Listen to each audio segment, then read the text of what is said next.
Il Covid blocca i lavori della finanziaria. L'autista del ragioniere generale Ignazio Tozzo è infatti risultato positivo al Covid e dunque lo stesso Tozzo si è sottoposto al tampone molecolare. In attesa che arrivi il risultato, previsto per martedì, i lavori sono stati sospesi dal presidente dell'Assemblea regionale Gianfranco Miccichè, che al termine di un incontro a tre con il presidente della regione Nello Musumeci e il segretario generale dell'ARS Fabrizio Scimè ha sospeso i lavori, chiedendo a tutti i deputati di sottoporsi a loro volta a una verifica.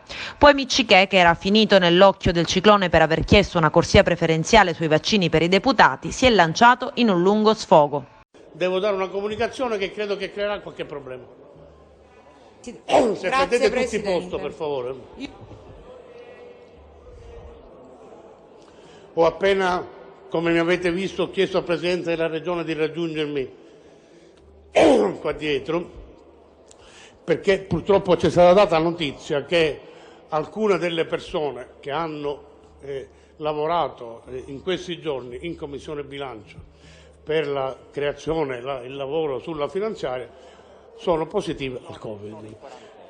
Sono in quarantena in quanto uno di essi è positivo, quindi gli altri in quarantena. Poi qualcuno, quando qualcuno continuerà a lamentare che quando io dicevo che i politici devono fare il vaccino è perché sono uno stronzo capitalista che devo ammazzare i giovani e gli altri, poi ne parliamo, le altre categorie, affronteremo il problema in un altro momento. Io devo capire bene che cosa sta succedendo. Abbiamo una certezza soltanto, che l'autista del ragioniere generale ha il Covid sicuramente.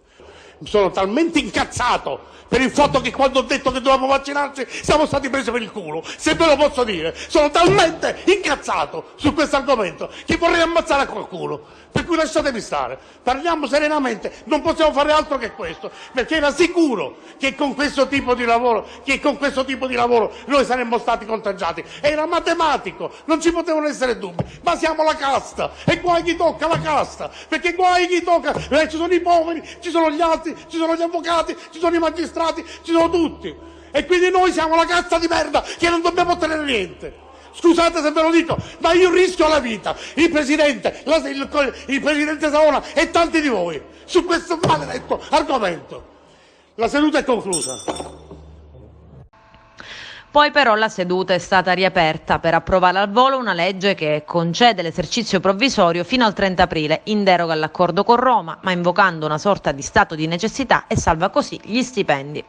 Lo stop alla manovra arriva al termine di una giornata nella quale comunque la finanziaria era andata avanti a passo ridotto.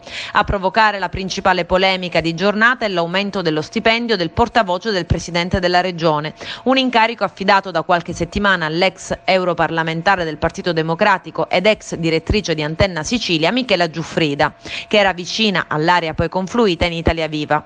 Il tetto, col voto favorevole della maggioranza e con il contributo determinante dei renziani, viene alzato a 160.000 euro lordi.